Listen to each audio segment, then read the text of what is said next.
જો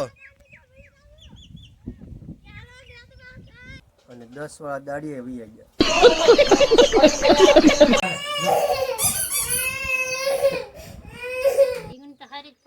જો મારા બા કહે છે રીંગણી હારી જ થાય ભાઈ.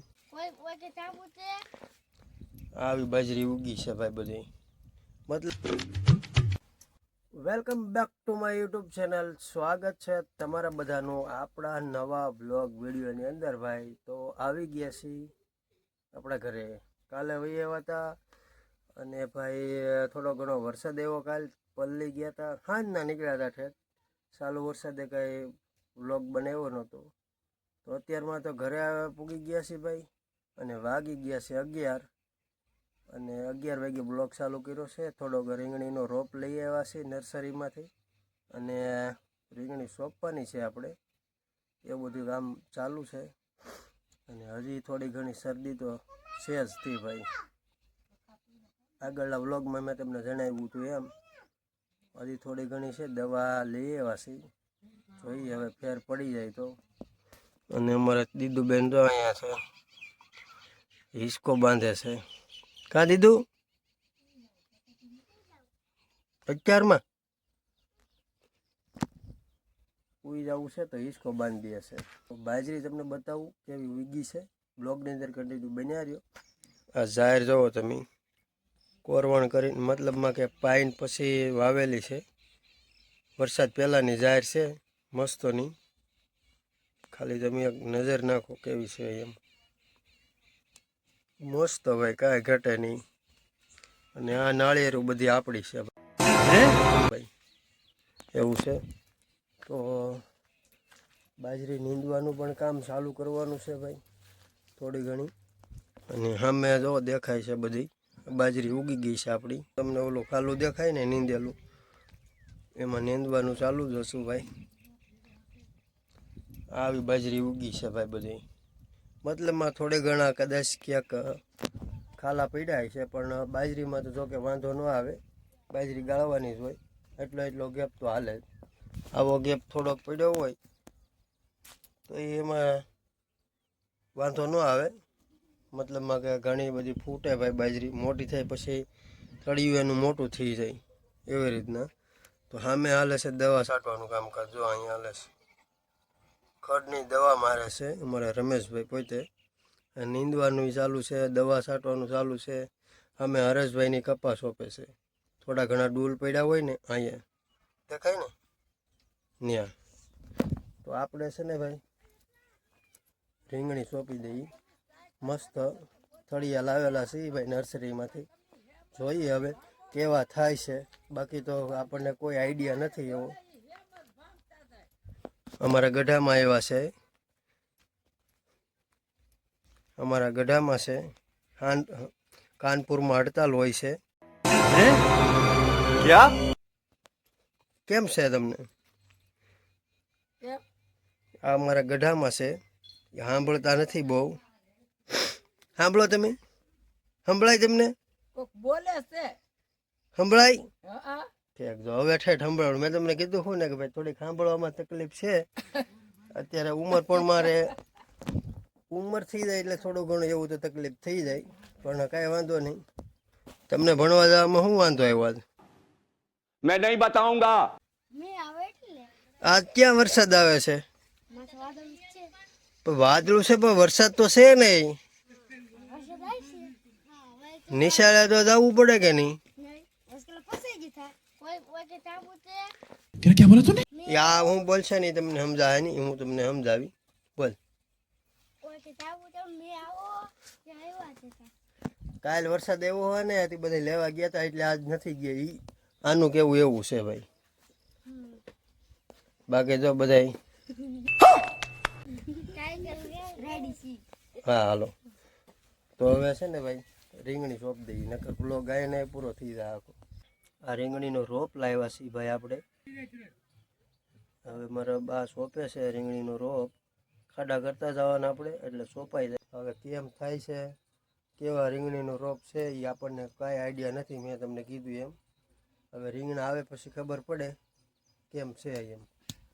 તો હવે હે રીંગણ તો હારી જ થાય. જો મારા બા કહે છે રીંગણી સારી જ થાય ભાઈ. તો હવે છે ને ભાઈ રીંગણી સોંપી દઈએ. જો તમે તો રીંગણી તો હારી જ થાય ને. મહેનત કરી રીંગણી હવે બહાર સોંપવાની છે. અને ભાઈ આપણે કાંઈ વેચવા નથી બનાવવા સોંપવાની, બનાવવાની છે. ખાલી આપણા ઘરે ખાવા પૂરતી જ તે રીંગણી કરવાની છે. જોકે એકમાં તો અત્યારે રીંગણી સોંપીને એમાંથી રીંગણા આવવા માંડ્યા છે. તો એ હું વ્લોગની અંદર કન્ટિન્યુ બન્યા રહ્યો, હું તમને આગળ બતાવી. સોંપીને ભાઈ ટવાઈ દઈ દીધા છે. અમારી ભાષામાં આપણે અત્યારની ભાષામાં પાણી પાઈ દીધું છે, અને અહીંની ભાષામાં કહીએ તો ટવા, એટલે પાણી પાઈ દીધું છે સોંપીને. એટલે વાંધો ના આવે. જોકે ભીનું છે વરસાદનું, તો ભાઈ ગરમી એટલી થાય છે. હજી વરસાદ આવી ગયો ને તોય આવું બધી બકાલું આવ્યું છે ભાઈ આપણે મસ્ત ઘરે ખાવા માટે. વેચવાનું કાંઈ છે જ નહીં ભાઈ આમાંથી. અને હાલો રીંગણી બતાવું તમને. પહેલાં વાવેલી હતી ને આપણે, એ આપણો ઘરનો રોપ હતો, અને આ નર્સરીમાંથી લાવ્યા છે. જોઈએ હવે કેમ થાય છે. અવડો રોપ છે હજી. આમાં રીંગણા થઈ ગયા છે મસ્ત. આગળ જુઓ તમે, રીંગણા તમને દેખાય છે? આમ જુઓ, મસ્ત રીંગણી ભાઈ છે ને, એકદમ કાંઈ રોગ નહીં ભાઈ. ઓર્ગેનિક છે. હજી કાંઈ આપણે દવાઈ નથી નાખી, દેશી ખાતર નાખીને ઉગાડી છે. અવડી થઈ છે.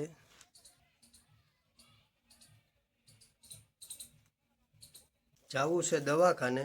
કાં દીધી શરદી થઈ ગઈ ને બેટા? શરદી થઈ ગઈ છે, દવાખાને જવું છે દીધું બેનને લઈને. અને હારે છે ને ભાઈ આપણી દવા લેતા આવી. દવા હતી પણ એમાં કાંઈ બહુ ફેર ન પડ્યો, તો મેં કીધું દવા લેતા આવી અને જઈ આવી.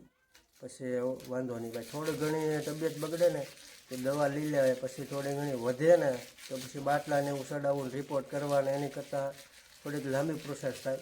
આ ટૂંકી પ્રોસેસમાં કામ પૂરું થઈ જવું જોઈએ, એટલે તાત્કાલિકમાં ફેસલો થઈ જાય. કા દીદી? દીદુબેનને શરદી થઈ ગઈ છે, થોડો ઘણો તાવ છે એવું મને લાગે છે, એટલે બતાવી આવી. તો હવે દવાખાને જઈ આવી. હાલો ફટાફટ, નગર પછી છે ને બપોરનો ટાઈમ થઈ ગયો છે, દવાખાનું બંધ થઈ જાય. પછી ફોન તો કર્યો છે આપણે કે હું દવાખાને જ છું, તમે આવો ને. ચાલો જઈ આવી.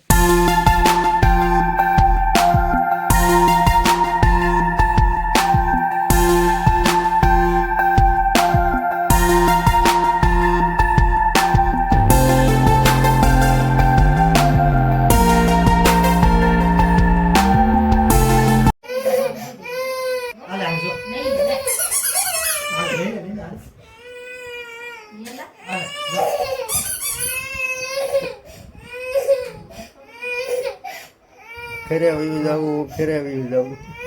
કહી દીધું હાલો વયું જવું. હાલો તો દવાખાનેથી વહીએ ઘીરે એમ.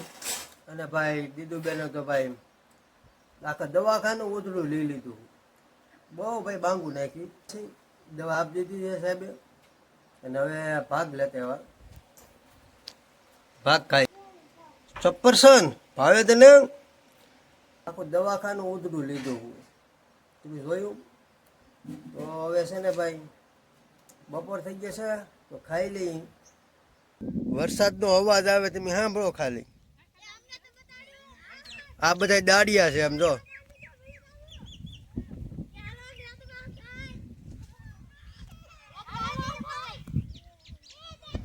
આમ જો ખાલી વરસાદ આવે.